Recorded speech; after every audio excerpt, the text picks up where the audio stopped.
you're a savior. Welcome to my academy, Jade. I warn you, the competition with me will be tough. I'm not going to make it easy for you. Okay, quit the hard talk. It doesn't wash with me. I'm so pleased to see you. So this is the Cherry Tree Academy. What you see is the fruit of deep reflection about the art of life and inner calm.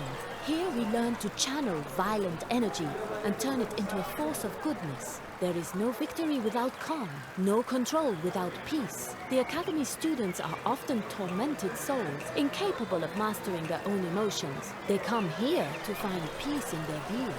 Or because it's the school with the best view I know. Ginger, what are you doing here?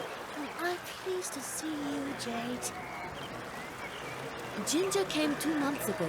We never lost contact, and Ginger was having a rough time. So she asked if she could join me. It's the best place to raise a kid. Where's the dad? Who cares? What matters is the future. Look at her, isn't she just magnificent?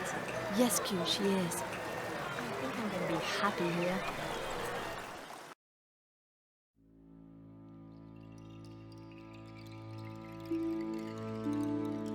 Three months had passed since our humiliating defeat. The press had finally turned their attention elsewhere.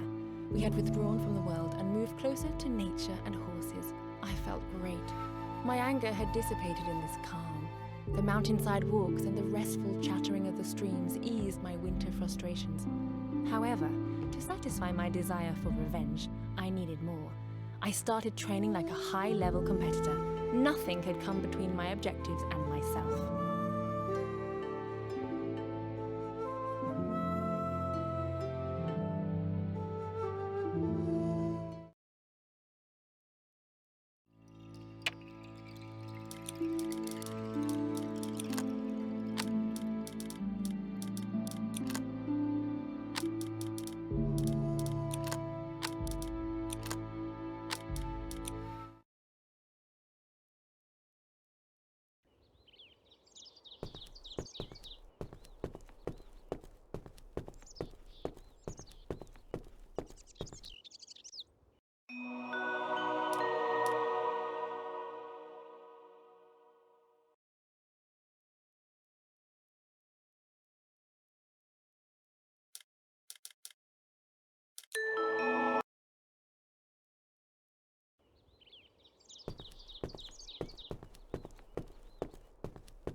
So, are you ready to tell me the rest of your story?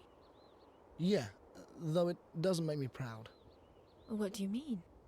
Like I already said, horse riding was a vocation that came late in life. It doesn't mean I wasn't crazy about horses when I was small. I've often heard say that horses are man's greatest conquest. And it's true when you're a kid.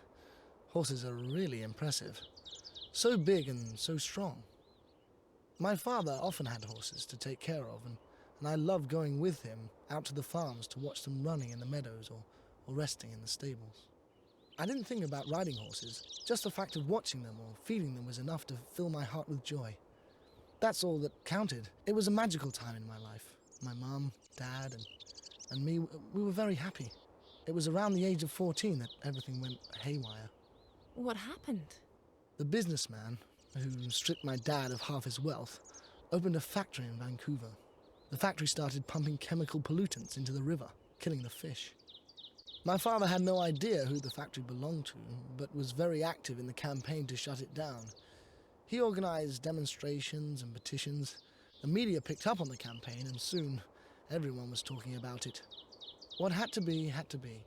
The Barcelona businessman discovered my dad was trying to close the factory and decided to make him pay 100-fold. What did the man do to your father? I prefer not to talk about it for now. It's pretty painful, remembering all that stuff. I hope you understand. Of course. I don't want to force you, but if you ever need someone to talk to, I'm ready to listen. That's sweet of you. Thanks.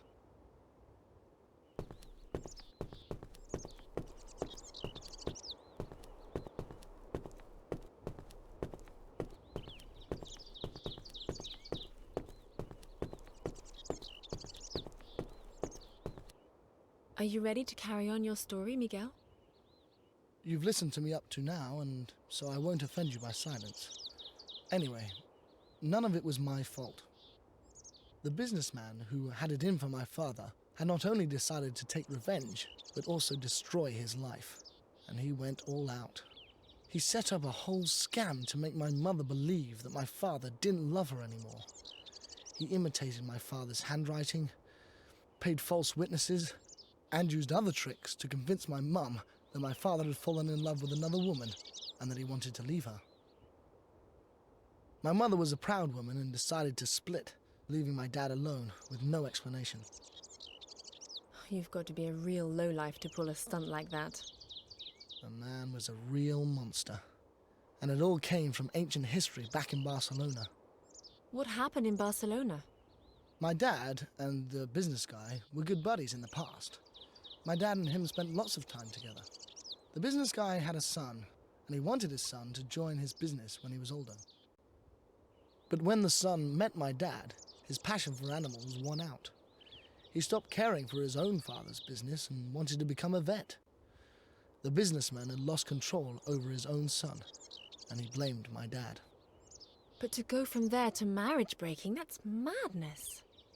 I think the hate gnawed him up inside, and he had no idea of the consequences of his actions.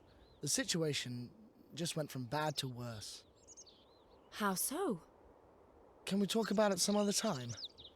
I want to tell you the tale, but not right away. As you like. I'll be back.